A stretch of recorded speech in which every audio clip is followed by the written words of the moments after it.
இந்த வீடியோ எதுக்கு அப்படின்னா, இந்த கொஸ்டினுக்காக தான். என்ன கொஸ்டின் இன்ஸ்டால எனக்கு கேட்ட கொஸ்டின் என்ன அப்படின்னா, லவ்வர்ஸ் டேக்கு லவ் பண்ணுற பசங்களுக்கும் பொண்ணுங்களுக்கும் எதனா சொல்லணுன்னா சொல்லுங்க ப்ரோ அப்படின்னு சொல்லி கேட்டதுக்காக தான். பேசிக்கலி என்ன அப்படின்னா, அதை வந்து என்னால் ஒரு சின்ன ஒரு வீடியோவில் ரீலில் என்னால் சொல்ல முடியாது. அதனால தான் நான் I just wanted to explain it in a brief way. Okay, so ஆனால் இதுதான் கரெக்டு அப்படின்னு நான் சொல்ல மாட்டேன். ஏன் அப்படின்னா, it is purely by my understanding. Okay, so எப்படி சொல்கிறதுனா, இப்போ ஒவ்வொருத்தவங்களுக்கும் ஒரு புரிதல் இருக்கும். அவங்களோட லைஃப்பில் நடந்த ஒரு எக்ஸ்பீரியன்ஸை வச்சு, அவங்க பார்த்ததை வச்சு ஒவ்வொருத்தவங்களுக்கும் ஒரு காதல் மேலே ஒரு புரிதல் இருக்கும். ஓகே, அதுலேருந்து நான் சொல்கிறது தான். ஓகேவா, ஈவன் தோ எனக்கு ஒரு ஃபெயிலியர் இருக்குது.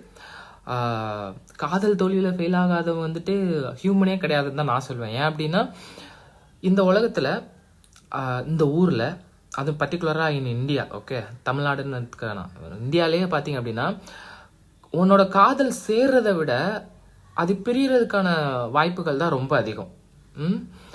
காதல் சேர்றதுக்கு நீயும் அந்த பொண்ணும் ஒரு அண்டர்ஸ்டாண்டிங்கில் இருந்தாவே சேர்ந்துடலாம்.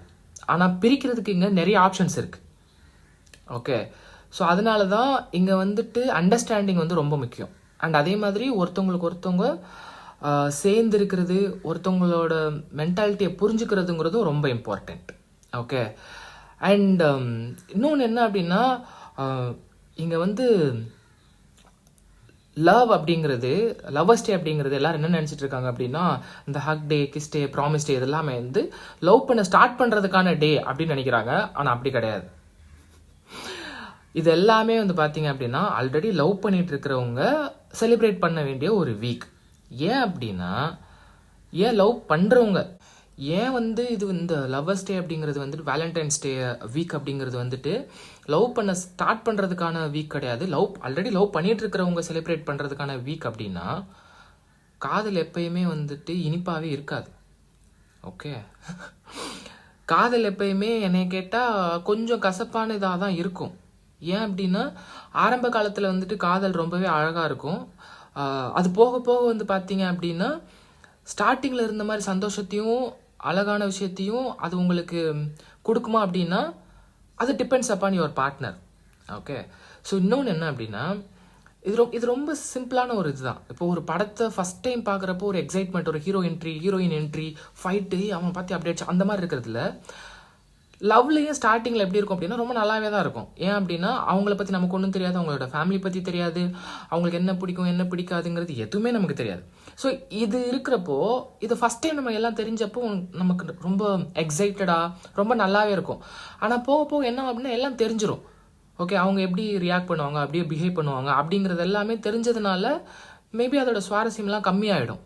ஓகே, ஸ்டார்டிங்கில் கொடுத்த கிஃப்ட்டு, ஸ்டார்டிங்கில் கொடுத்த அந்த அவங்கள கிஸ் பண்ணுறதுக்கு, அவங்களுக்கு தொடுறதுக்கு இருக்கிற அந்த ஒரு இது வந்துட்டு இருக்காது போக போக. ஸோ இதெல்லாத்தையுமே திருப்பி ரீக்ரியேட் பண்ணுறதுக்காக ஒரு ஆப்ஷனலாக ஒன்று கொடுத்தது தான் வந்து பார்த்திங்க அப்படின்னா அந்த வேலண்டைன்ஸ் டே. ஃபர்ஸ்ட் கிஸ் மாதிரி எப்பயுமே இருக்காது இல்லையா? ஸோ கிஸ் டே.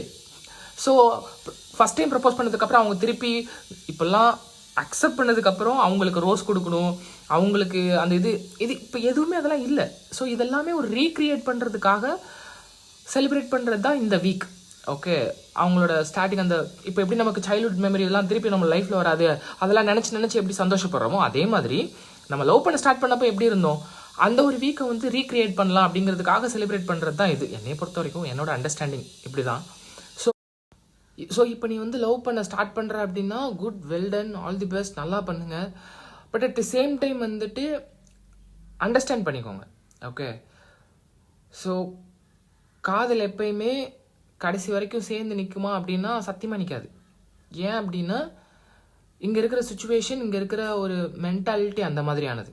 ஓகே, ஒரு எக்ஸைட்மெண்ட்டில் ஸ்டார்ட் பண்ணிவிட்டு பாதியில் பிரேக் பண்ணிட்டு போகிறது தான் இங்கே பெரும்பாலான பசங்களோட பொண்ணுங்களோட திங்காகவே இருக்குது. ஓகே, ஸோ அண்டர்ஸ்டாண்ட் பண்ணிக்கோங்க.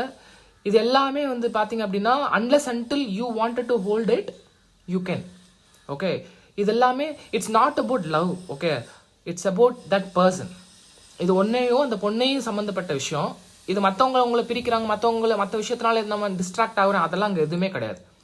ஸோ அண்டர்ஸ்டாண்ட் பண்ணிக்கோ. நீ லவ் பண்ணுற அப்படின்னா அட்லீஸ்ட் அப்போ நீ லவ் பண்ணுற ஒருத்தவங்களுக்காக ஜென்யூனா இரு. இப்போ லைஃப்ல வந்து லவ் வந்து ஒரு டைம் தான் வரும், ஒரு ஃபர்ஸ்ட் லவ் தான் உண்மையான லவ், அப்பெல்லாம் கிடையவே கிடையாது.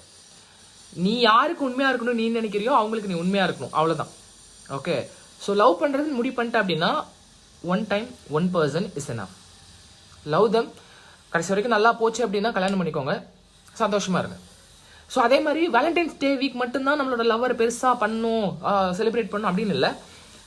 Celebrate every day if you can, if you wish. So அவ்வளோதான். All the best. தேங்க்யூ.